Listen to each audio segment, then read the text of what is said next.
আজ আমি তোমাদের সঙ্গে শেয়ার করব বনিদির বিয়ের ভিডিও। বনিদির বিয়েতে গিয়ে আমি কি করলাম।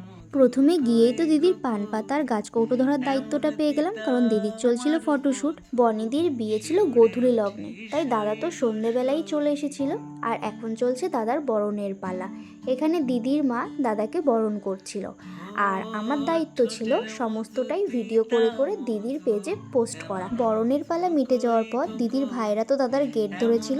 গেট ধরে টাকা না নিয়ে তারা কিছুতেই দাদাকে ভেতর আসতে দেবে না। তারপর তো দাদা সবার আবদার মিটিয়ে দেয়। বিয়ে যেহেতু গোধূলি লগ্নে ছিল, তাই দাদা আসার কিছুক্ষণ পরে বিয়েতে বসে পড়ে। আর এখন তো বিয়ের পুরো শেষ পর্যায়ে চলে এসেছে, মানে সিঁদুরদান হচ্ছে। সিঁদুরদানের পর প্রত্যেকটা মেয়েরই মুখটা অন্যরকম সুন্দর হয়ে যায়। সেম দিদিরও হয়েছিল।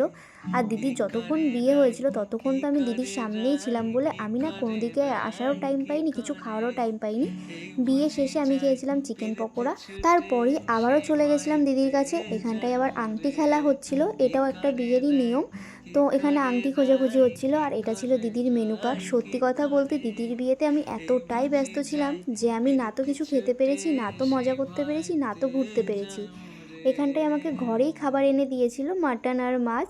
তো আমি ঘরেই জাস্ট এইটুকু খাবারই খেয়েছিলাম। আমি তো অনেক রাত্রে খাওয়া দাওয়া করেছিলাম। খাওয়া দাওয়ার শেষে বাইরে গিয়ে দেখলাম যে এরকম একজন গানও করছেন। আমি এতক্ষণ ভাবছিলাম হয়তো বক্সে গান বাজছে, পরে দেখলাম না, অর্কেস্ট্রা এসেছিলেন, তারাই গান করছিলেন। তো দিদির বিয়ে তো এইভাবেই কাটলো। তোমাদের ভিডিওটা কেমন লাগলো অবশ্যই জানিও।